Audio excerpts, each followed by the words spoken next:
to use your computer systems, any technology, touchscreen, to how you can order online, are all handled by an ISE, industrial and systems engineer. So that's my background. I'm currently an associate professor and chair in the Department of Biomedical, Industrial, and Systems Engineering. And today I'm going to talk about, I was invited to talk about diversity in STEM. So I'm just going to briefly touch upon why it's important to have diversity in STEM, and what is it and why it matters from my perspective. So STEM is, as you all know, is science, technology, engineering, and math. And typically we think of STEM as a field that positively touches every aspect of human life, right? So that's my research too. How do we improve human performance? And so these scientific innovations don't happen by themselves. They are made by people who work with them and work on that technology, and also look at how we can bring different ideas. And when we talk about creativity and innovation, we would like to see people from different backgrounds and social spectrum. And that's why diversity is so important in STEM, is that to propel the innovation, how can we be more inclusive and have diversity in STEM? And if you look at the data, I don't have the data off my head, but you can see that most of the STEM disciplines, such as engineering or science, is mostly dominated by a higher percentage of male and a higher percentage of white male. And so there has been a lot of focus in trying to see how can we include more diverse culture so that we can bring fresh ideas and perspectives and create that innovation within the technology, within the solutions we are looking at. So that's kind of my take about why diversity is important. And being a woman in STEM, in engineering, I think it is very important to understand what kind of opportunities are there in STEM. And I think that with Wright State, we have a great presence in terms of having diversity. I don't have the exact numbers for the college or for the university, but I'll be happy to get that to you if you're interested. If you think of an example of why it's important to have the diversity is, when we think of like a laptop or a tablet, back, I'm going to probably date myself, right? Back like 20 years back, when I think of a laptop, it's this huge box where all the different components are not even integrated. So, the chip is there. There are these, thermal elements, and then the computing elements, CPU, they're all not integrated. But if you think of any tablet right now, it's all like one complex system, right? So how do we evolve technology, or how do we evolve these solutions in a complex environment, and how do we come up with creative solutions, are definitely driven by increasing diversity in the group, in the field. And so inclusiveness and diversity is a very important aspect, especially in STEM, to have creative solutions and innovative solutions. Paige, did you want me to add more? Yeah, no, that was great. That was a great intro. And so that just kind of describes, why we're here today, and why diversity in STEM is so important. And so our next two panelists come at from two different views. So the next person that I'm going to have introduce themselves and maybe just give a little overview of their time here at Wright State is Kaylin. And she is, a 2021 student, so she's going to be graduating soon, studying engineering. And so Kaylin, just whenever you're ready, if you want to do just a quick little intro. Yeah. Hi, everyone. I'm Kaylin, as she already said. I am going to be a computer engineering senior. Graduating in December, though, so I have a little bit of time here still. But just to give you a little aspect on where I am in Wright State, I am the president of our chapter of National Society of Black Engineers. And I do want to preface this with saying it's not just Black engineers. We have people of all colors and diversities and walk of life that attend our meetings and are a part of our club. And as well as it's not just engineers, it's anyone from the STEM community. that just needs to find a home or a place that they fit into. Just to give you a little bit about the National Society of Black Engineers, we are a group of students on campus who we get together on a Tuesday every week, and we just talk about a lot of the struggles that we may have encountered throughout our week or month, or we just learn about ways to improve ourselves, not only academically, but as leaders in our community, as well as on an individual level. So we have these awesome events that are called our Regional Leadership Conference and our fall regional conference, where we get together with people from all over the region. So it's not only just Wright State students, but you get to be with people from all over Ohio, Indiana, Wisconsin, Michigan, things like that. And we just get together and we learn how to be better and do better in our society as being in a POC community in a STEM field. So it's an awesome opportunity to get to network outside of just what you're given in your campus arena. It's also a great opportunity to get internships and job offers. I got my internship that I just had this previous summer from Ford. I got that from our organization. I'll be going back with Ford this summer, and I'll be working with them full time when I graduate in December. So it's definitely just an awesome opportunity to get your foot in the door and connect with people on a different level that you don't necessarily get to connect with on an everyday basis. And it's also just a fun opportunity to be with a group of people that you necessarily don't have class with every day. Coming into Wright State, it is definitely a shock, especially for me who came from a very diverse high school. Being in classes in engineering courses where everyone is of a certain nationality or gender, it was a little hard at first, but that's why we're here. That's why we have all those outstanding resources that I've used all 4 years, 4.5 years of my college experience. Definitely helped me figure out who I am, who I want to be, and how to grow every year with something new I learned every year with a new group of people I was able to connect with and reach out with, as well as it gave you just a awesome way to learn about Wright State on a different side of just being a student. You don't ever just want to go to college and just go to class and go home, because that's what I did my freshman year. I thought that was the perfect way to do it. I was like a little angel freshman who did nothing but schoolwork and got my A's. But from working in that admissions office to joining these clubs, I got to find friends that I have for a lifetime now, as well as resources and mentors. And like I'm best friends with a lot of the people that work in our admissions office, as well as the engineering office as well. I'm best friends with a lot of my professors. So it's definitely just an awesome opportunity to grow not only yourself, but help Wright State grow as well. Awesome. Thank you, Kaylin. And we definitely miss you working over here in the admissions office. So the next, we had a really good question of, it was a question based on who is this event for, which I should have mentioned a little bit more in the beginning, but all of the students that are here are prospective students. And so we're just trying to give you an idea of how you'll be supported at Wright State if you choose Wright State. And so another key thing that Kaylin mentioned and that our next panelist will be able to elaborate a little bit more on is connection to outside organizations and companies that are looking to hire a more diverse workforce, especially in the engineering field.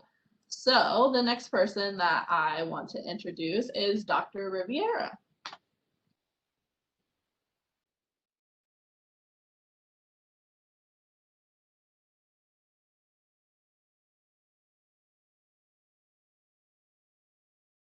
Hello, testing. All right, there we go. They don't want to unmute. Well, good evening, everyone. I'm Dr. Samuel Rivera. Thank you for having me on the panel. I was asked to speak Dr. Mike Seville, who is a professor at Wright State, knows me through the professional chapter of the Society of Hispanic Professional Engineers. So he reached out to me to speak on the panel as a member of industry.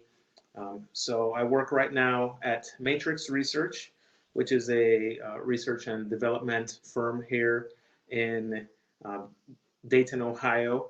And I'm actually going to be changing jobs here the next couple of weeks. I'm going to be moving to Colorado, but I can still speak on kind of the importance of diversity in hiring.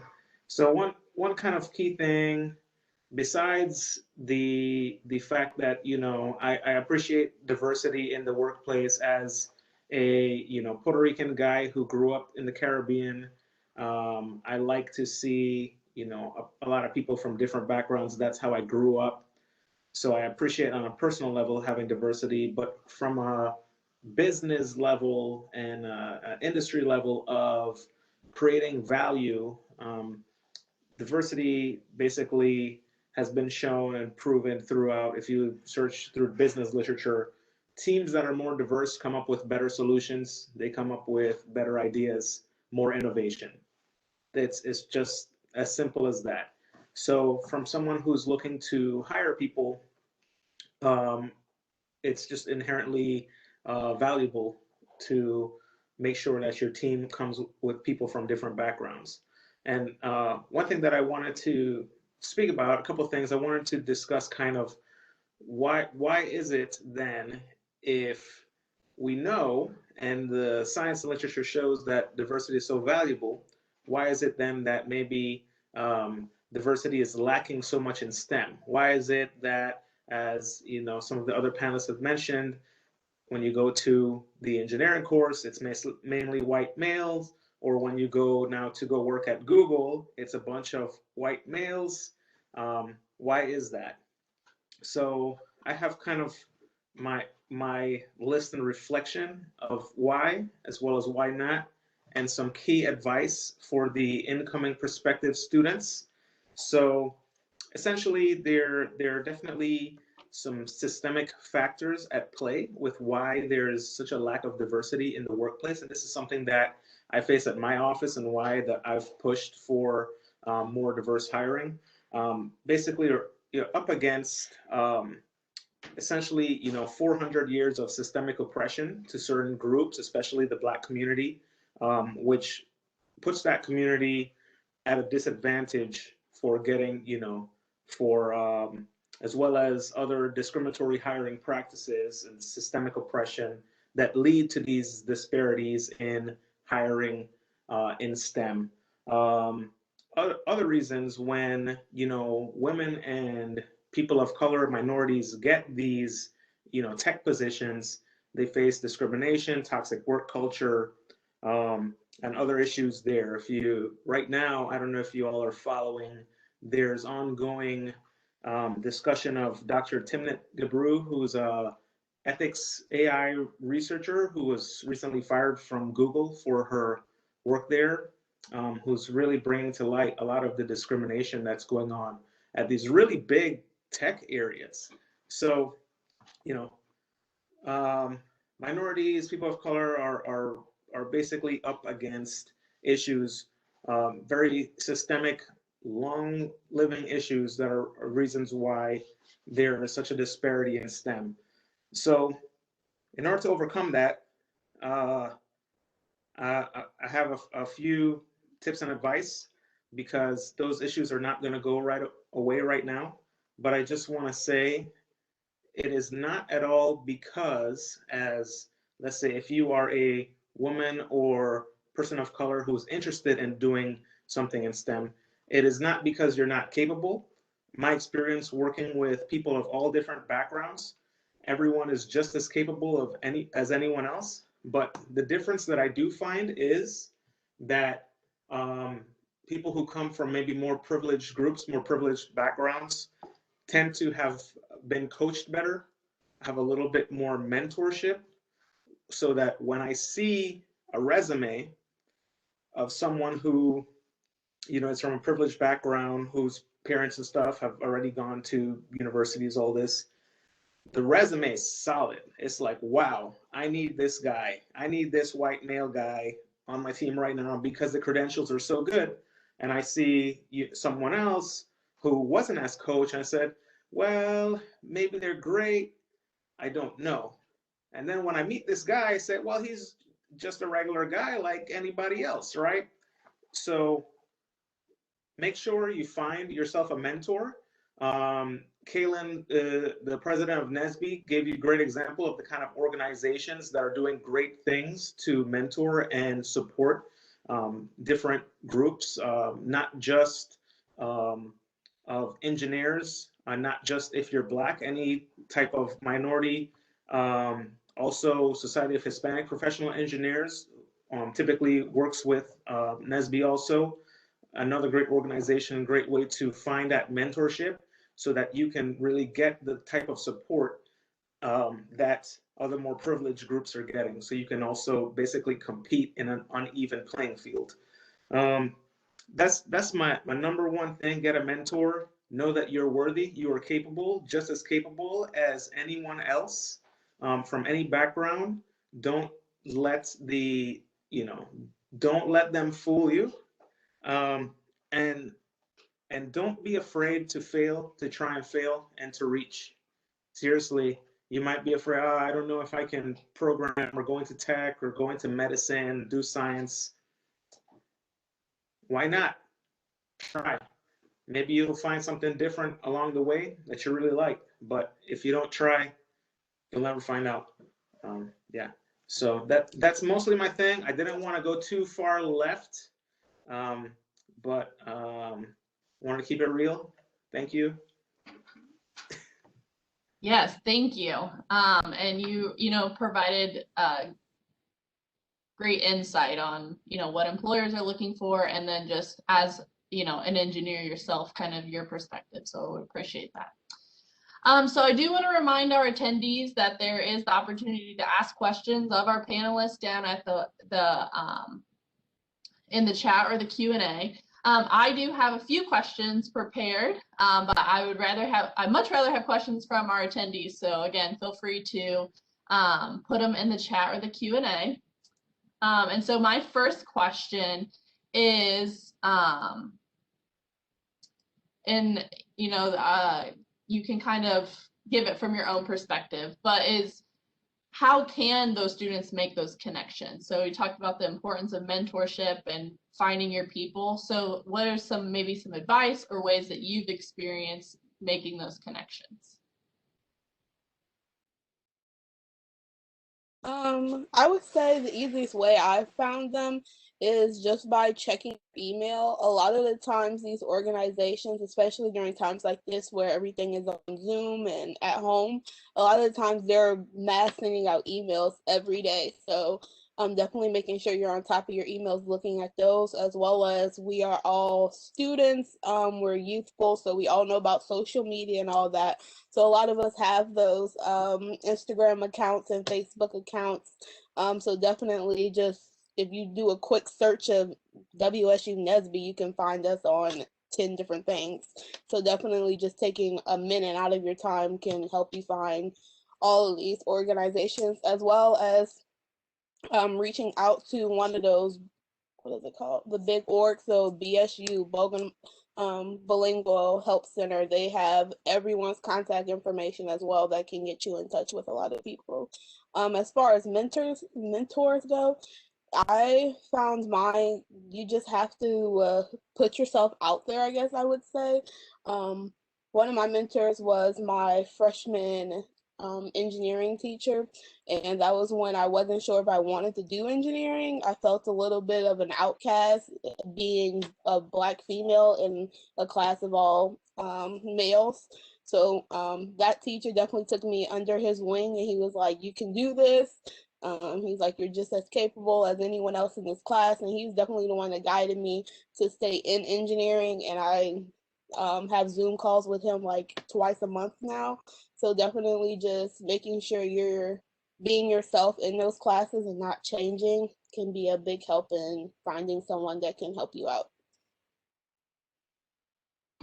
And I would add that, it is that reaching out, that first step, because I think especially many of us who are from a diverse background just hold back and are not like, don't go and make that first step. So just don't hesitate to go and reach out to folks that you want to connect to, and don't limit yourself to think that you just need like one mentor. And one of the things that I was told when I started my career was a very thing always remained with me, was think of mentors as books, right? So you don't need only one book to guide you through your course of study or something. You have multiple books. So it's okay to think of mentors as book, that you have multiple mentors and you have specific mentors for specific things, maybe for engineering, maybe for other professional activities. So don't hesitate to have multiple mentors and ask them specifically why you want to have them as mentor. I want to learn, and it doesn't even have to be like, oh, teach me this, teach me that, right? I just want to learn more about how industrial systems engineering works, and then connect with somebody in that field and then learn more about it. And if that's not for you, then that's okay. You can say thank you for your time and then move on to something else that you are probably interested in. So definitely take that first step and reach out and send a mail or connect with them through social media. Connect with Wright State has a lot of good student clubs. Even if you don't attend Wright State, if you want to just connect with the student club, student organization, just send them a mail saying that, hey, I want to learn more about it. I'm not going to come to Wright State yet, or I'm still thinking about it. Can you tell me more? And that's perfectly okay. Yeah, thanks for bringing that up, because I was going to ask if the panelists want to include some contact information in the chat, or I'm about to show you the admissions information. So if you just email us and say, hey, I want to talk to Kaylin, we could get you connected with them. But feel free, even if you are only a high school junior or senior, it's never too early to get connected with someone. And there's lots of opportunities to do that here. And so this one's just STEM related, but it's always important to picture yourself doing these things. So if anyone wants to talk about an internship that they've hosted or had, or a project that they worked on with students, and to just kind of give the students an understanding of what is available for them to do while they're here.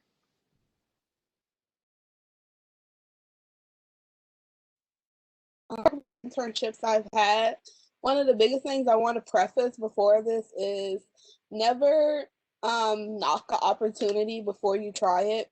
So I've had internships that have had nothing necessarily to do with my computer engineering major. Yeah, it had something to do with engineering over a broad spectrum, but it didn't necessarily have something that I was learning at the moment. So I had took this internship, and every internship is a learning experience. You're not signing up for the rest of your life of working here or nothing like that. It is a 3 to 4 month experience of you learning about that company, learning about what you're doing, and guiding you to see if that's something that you want to do for the rest of your life, or if that's something you don't want to have anything to do with after that. So one of my internships, I worked for the city of Dayton, and it was more on an information technology type internship. So it wasn't necessarily doing like coding and hardware, which I was kind of used to doing. So therefore I had this internship, and I'm antisocial when I don't know someone. So therefore going into this company, I was like, okay, I'm quiet, and then they want me to answer a phone and talk to people I don't know, and I'm like, okay, this is not for me. But I have to do this for 3 and 4 months, and in that process, you learn more about yourself. It's not just you learning about your major and what your potential job can be, but it's also learning about yourself. And I guess now I answer phones all the time easily. I'm like, hello, who is this? How can I help you? Because I had that internship and I grew from it. I know that's not necessarily something I want to do with my degree, but I grew from it and I learned from it and I kept it pushing. Whereas this past internship I had was for Ford, and it was completely coding. And so they literally gave us a project. They're like, okay, we'll check on you once a week. But if you need any help, you can reach out to us. And so it was the complete opposite. I had, like, it was at home, so I was by people. But in the case that I would have been in person, I would have been just like in a cubicle by myself all day.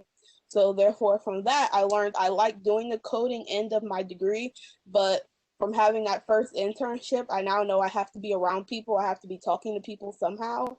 And so therefore, I learned what I want to do and what I don't want to do. And so now, um, going into my full-time position with Ford, I told them, I was like, hey, I love doing coding, but like I need to be by people. I need to do this, I need to do that, because I learned that's the type of person I am now. So therefore they're like, okay, yeah, let's work with you. We can do this. And you also have to not be afraid to voice your opinion and what do I want to say? Voice your opinion and let them know how you're feeling, because they are there to cater the experience to you as well. You're providing them a service, but they're also providing you a service. So therefore, it's a learning opportunity for everyone. So just take that with a grain of salt and just go in and do your best.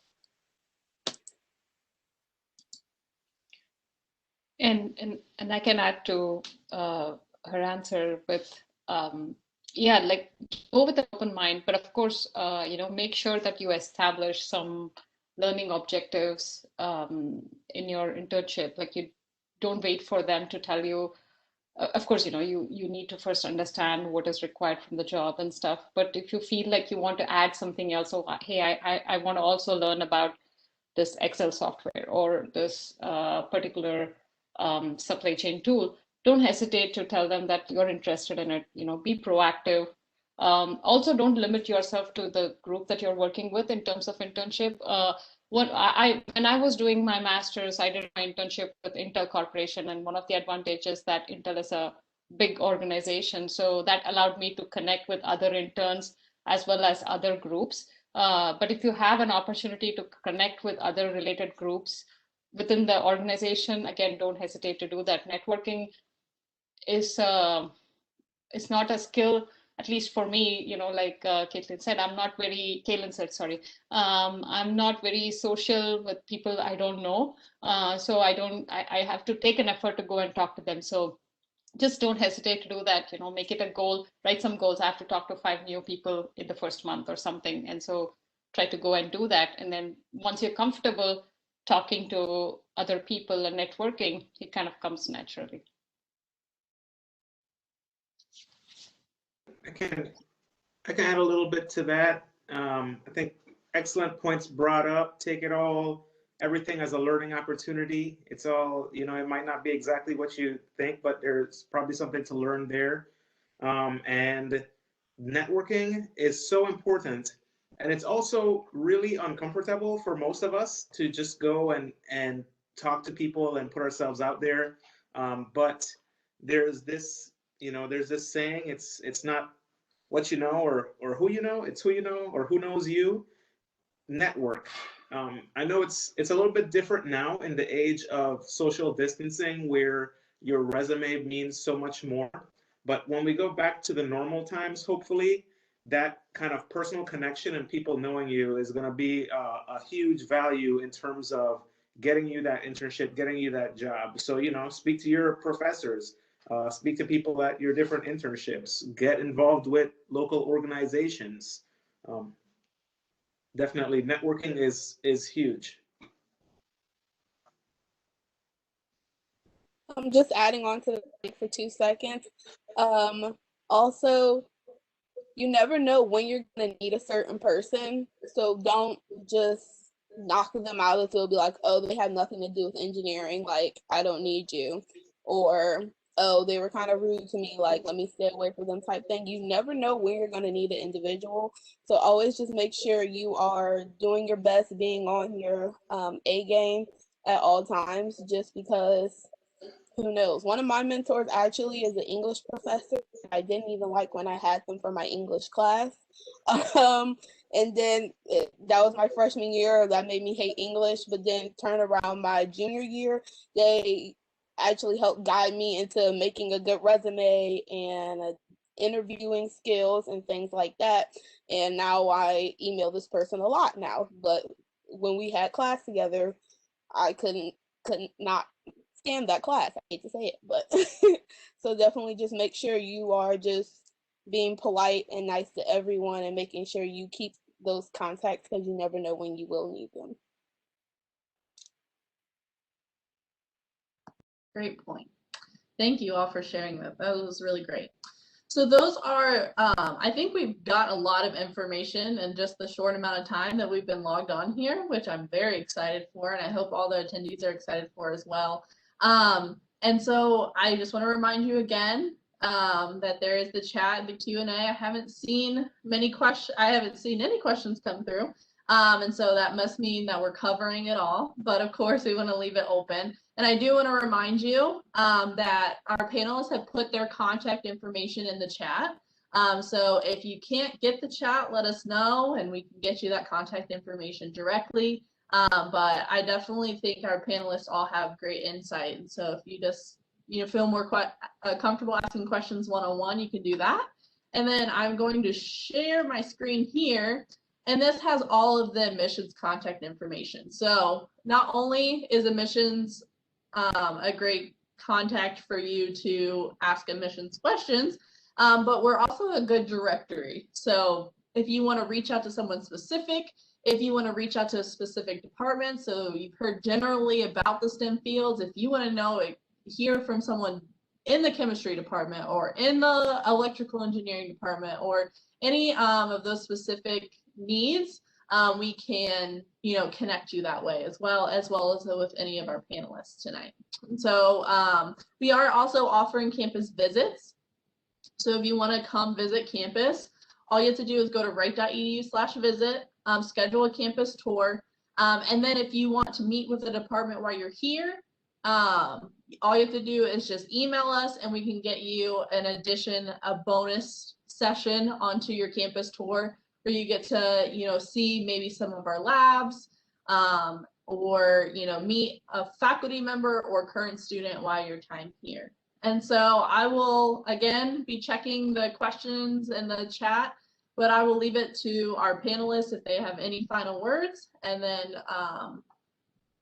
yeah, I'll leave it to them. Paige, I had one question come through via email, which was about the scholarship. When will the scholarship winners be announced? Do you have any insight on that?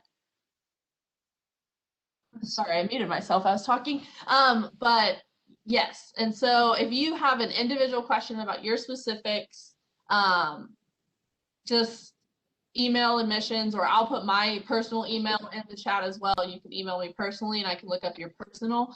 But generally, if you have completed, if you've applied and have submitted your high school transcript, you should already know if you've received one of our academic scholarships.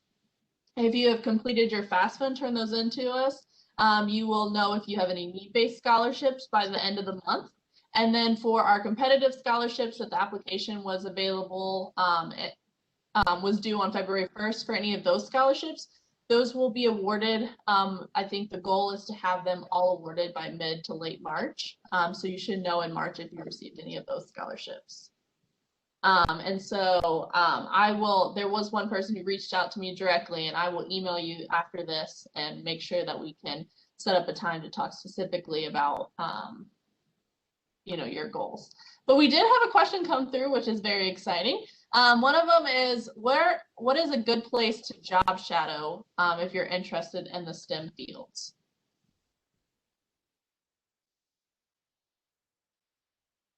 I think that depends on the interest, like which field you're interested in. So again, going back to my area, if it is industrial and systems engineering, again, it's a multidisciplinary background, like it's a multidisciplinary field. And so before joining Wright State, I used to work in industry, worked as a user experience researcher, looking at how do we design the next mobile platform for Intel corporations, their chips. And so my job was looking at how do we improve the experience of users who are using mobile platforms. So it's like so vast and general. And so we would have folks who can like watch us do our everyday activity of how do I come up with some user requirements, how do I come up with interface design and things like that.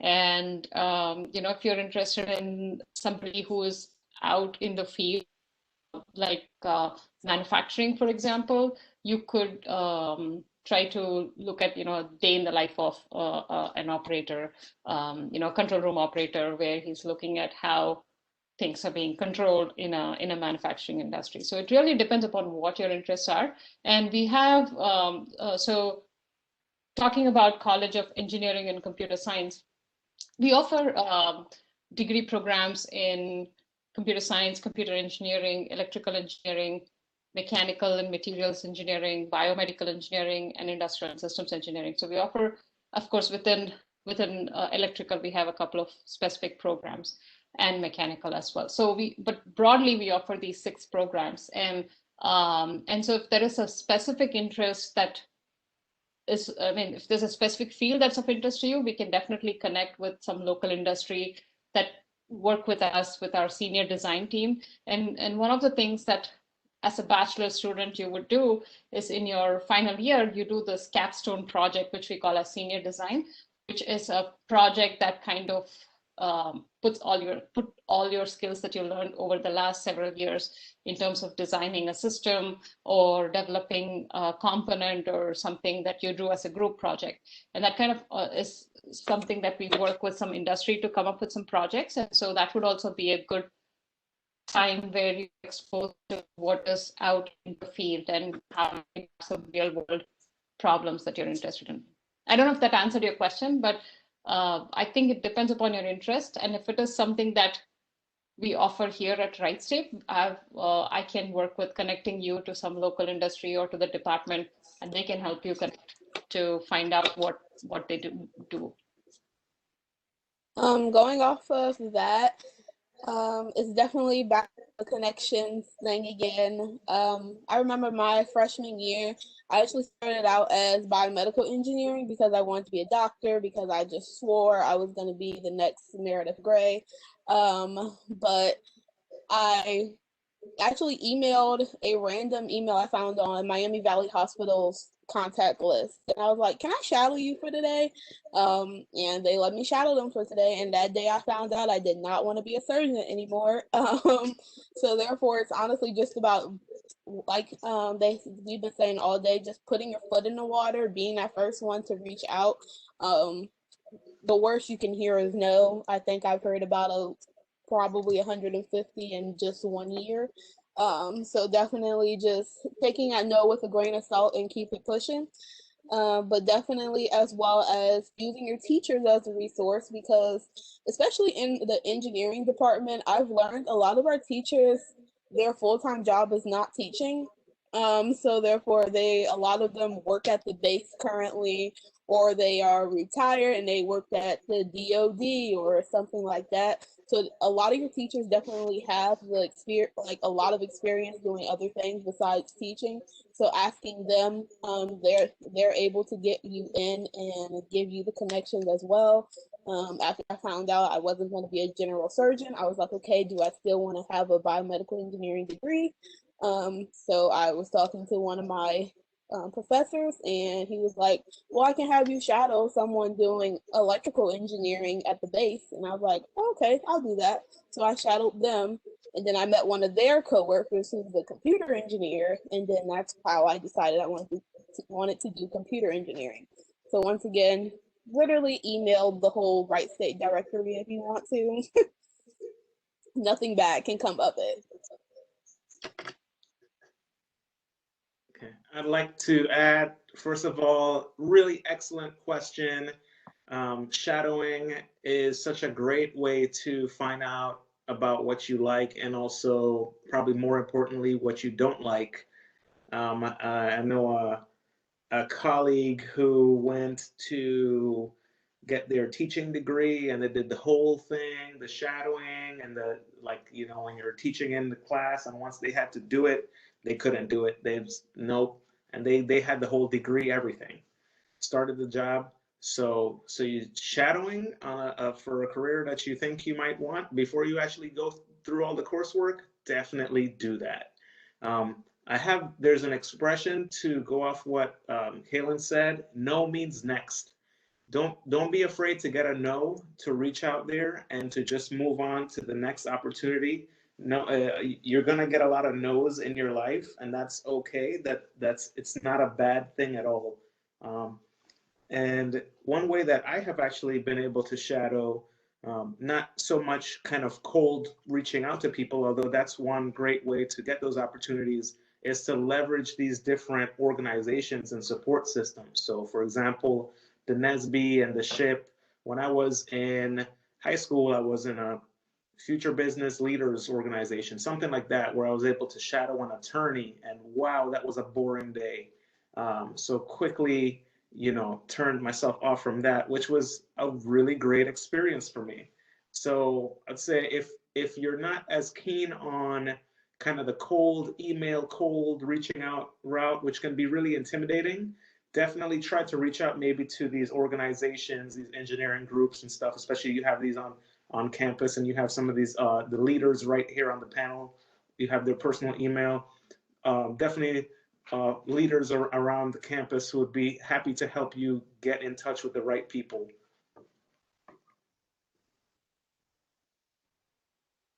Thank you all. And I actually have a little insight to this question as well. Just speaking from the university as a whole, there are different resource centers that are set up to help you with this as well. So if you are still undecided, I would reach out to, or when you get connected with your academic advisor during the orientation process or your first semester here, kind of express those undecidedness, and they can make sure that you're taking the classes to explore different fields. And there's also in each individual academic college, so the College of Science and Math and the College of Engineering and Computer Science, they have their own career centers within those fields that are constantly getting students connected with, job shadowing, internships, and then, job placement after graduation.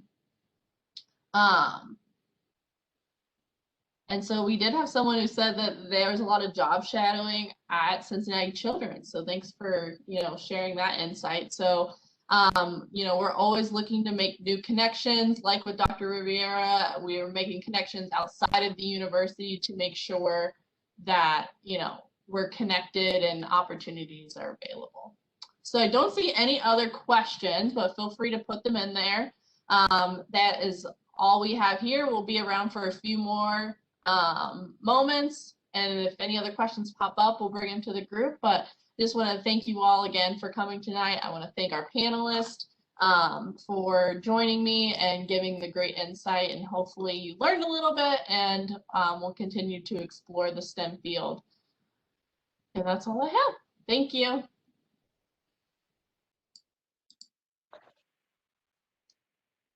I just want to thank you.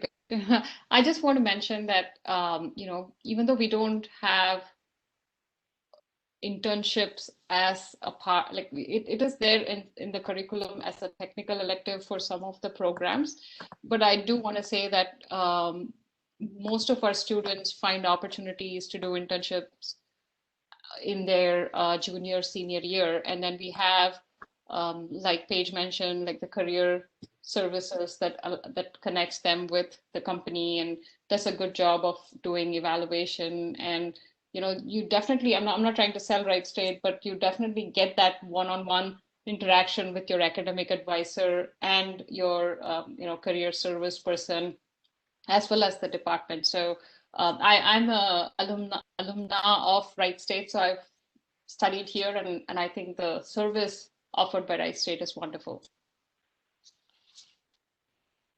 Also, comparing us to other schools, I definitely like how we do things a little bit more, because sometimes it's intimidating to think like starting off at your freshman, sophomore year, okay, I need to get an internship, I need to do this, this, and this, or I'm not going to get a job after graduation, which is definitely not the case at all. Whereas Wright State, they kind of just like they let you take the time to learn your academics, focus on that, pay attention, grow as an engineer or a STEM field major first before they just put you into the deep end of getting an internship and things like that. So definitely my freshman and sophomore year, it was about just growing. Prior to that, prior to coming into college, I did not know what I wanted to do. I actually wanted to be a fashion designer for my whole entire life up until my freshman year. So therefore, especially for me, if I was put in the internship my freshman year, I would probably scream and run. So therefore, I loved how Wright State did it, where it was just like, this is the time to focus on you, focus on your academics, and make sure this is what you're gonna love doing before they throw you into a whole career field like that.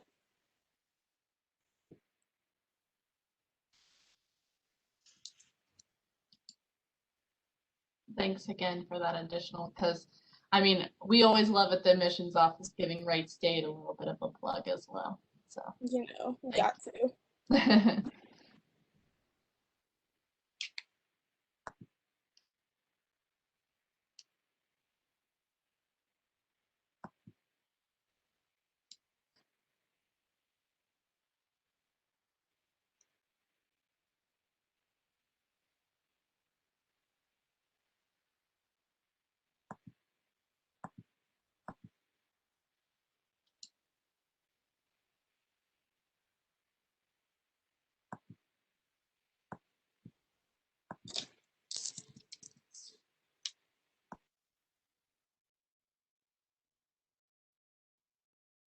All right, if there's no more questions, I'm just going to go ahead and end the event. And thank you again, and stay warm out there. Thank you.